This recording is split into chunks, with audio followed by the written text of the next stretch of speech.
Bilisan mo. O yan. Lalaki na. Ubos na yan. Sa pangalan ni Jesus. Tanggal, ubos. Tanggal. Ubos. Dalawang kamay ang binigyan ng bisa ng Panginoon Kristo. Huwag mo siyang udyukan magpakamatay. Naintindihan mo? Sige, tanggal. Ilabas mo yung totoo mong boses sa loob ng katawan niya. Sige. Ilabas mo yung totoo mong boses. Huwag mo na ako tinatakot sa mga boses na ganyan. Sanay na ako. Sige. Instrumento to ng Panginoon Kristo. At instrumento rin kami lahat ng Panginoon Kristo. Ikaw, demonyo, huwag mo siyang udyukan magpakamatay. Naintindihan mo? Sige, tanggal. Marunong ka na ngayon mag-opo ha. Tanggal. O boss. Bakit inuudyukan mo siya magpakamatay? Salbahay ka ha? Hey there. Tanggal. Subscribe to my channel. Bakit And ginagamit also mo sa press this spiritual bell magpapasama icon. siya? Ang karapatan mong gawin sa kanya. Bakit nasisira na siya ng pananampalataya sa aking ama? Bakit? Kasi tagal. Salbahay ka ha? Ubos! Ipakilala mo na yung boses mo. Huwag ka na magtago sa loob ng katawan lupa niya.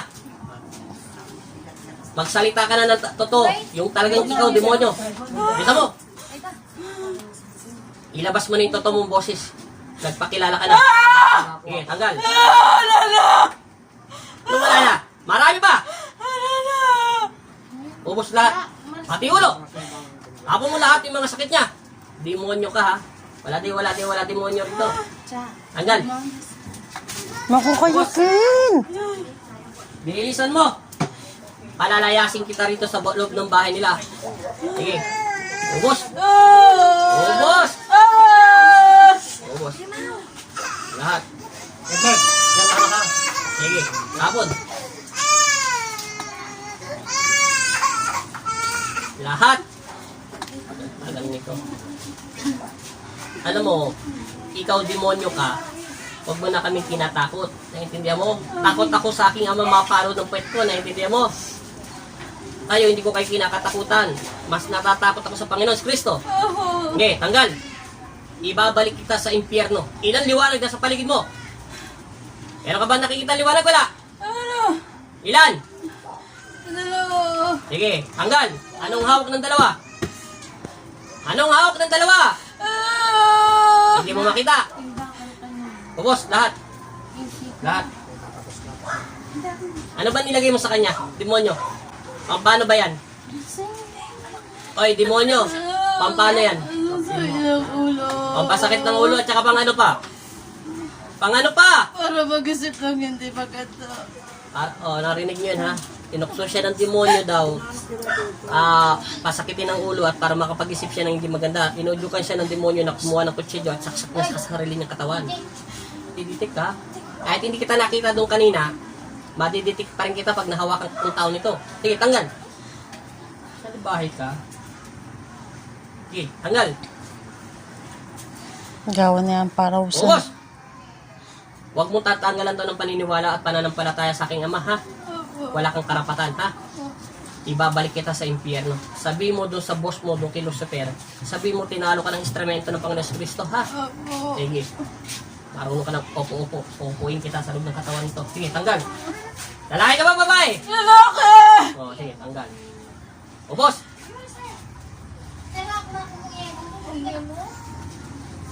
Meron palang magsalita na walang ngipis, ha? Hindi, tanggal. Kita kayo, dala mo ba yun? Palong kayo. Ubos!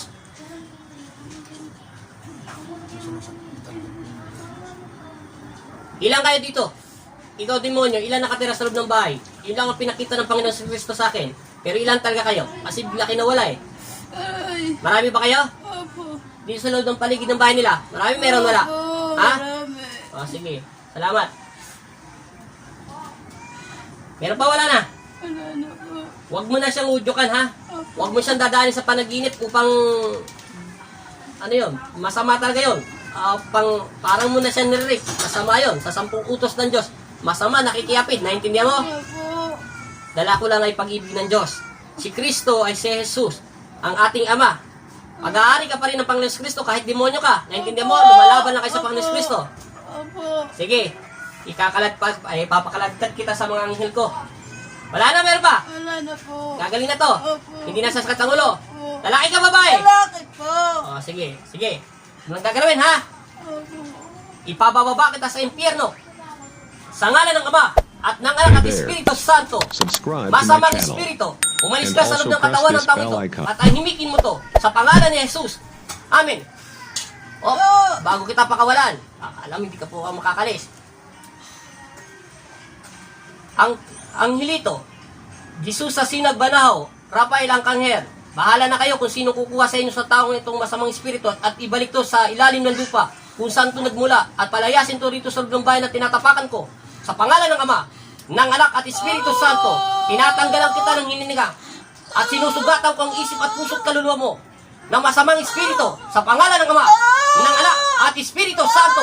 Masamang espiritu, umalis ka sa loob ng katawan ng tao to. Patahimikin mo to sa pangalan ni Jesus. Amen. Wala kang karapatan mabuhay sa mundo at tinatanggalan kita ng hininga at ibinabalik kita sa impyerno kung saan ka naman nagmula. Amen.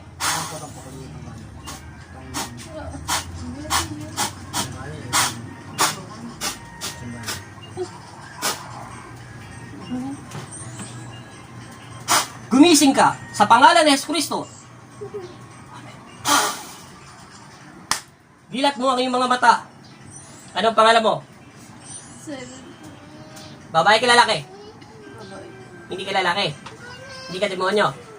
O sige, tatanungin kita. Idilat mo yung mga mata mo. Sige. Magdasal ka ha. Pakiramdam mo ang ulo mo kung masakit pa. Masakit pa ba ulo mo? Wala na? Ano pakiramdam mo? Kumain po yung ano ko. Yung ano? Baka nawala yung Nawala yung ano? kasama ng... Nawala yung sakit ng dibdib mo? At saka ano pa? Lakasan mo. Okay na po. Ano, okay na po. Sabihan mo na nung pakiramdam mo. Ano pakiramdam mo? Kung anong pinagbago? Nawala na yung ano. Bumal na po yung ano. Naramdaman mo. Naramdaman mo? Huwag ka magpapatukso sa demonyo, ha? Huwag mong gagawin yung inuutos ng demonyo na patay mo yung sarili mo, ha? Hindi ka tatanggapin sa langit. Pag ginawa mo yon, paano yung anak mo lalaki? Huwag ka magpatukso, magdasal ka, umiyak ka sa Panginoon, ha? Nawala na yung sakit ng dibdib mo. Yung ulo mo, nawala na rin yung sakit. Lumuwag yung ano mo, loob mo, ay yung Pakiramdam. pakiramdam mo. Okay na. Hindi ka na, ano, yung mukha mo rito sa camera, okay na. Hindi ka lalaki. Hindi ka demonyo. Babae ka ba lalaki? Anong pangalan mo? Okay na. Tingin ka nga sa akin. Silipin ko kaluluwa mo. Okay na. Pasalamat ka sa Panginoon. Magpasalamat ka muna sa Panginoon. Pasalamat po sa Panginoon si Kristo. Hindi inudyo ka ng, ibig sabihin ko, nagpasalamat ka sa Panginoon si Kristo dahil na ibuwasan yung ginagawa ng demonyo. Di ba yung totoo? Gusto mong kumuha ng kutsilyo at magpakamatay? Papatay mo sarili mo. Hey there. Ganun na naisip mo. Huwag mong gagawin yun. Huwag ka magpapatukso sa demonyo, naintindihan mo? Kaso, meron ditong ano parang bakit sabi nito, hindi siya confidential, pero bad siya talaga sabihin. Tatanggalin ko na lang ito sa video.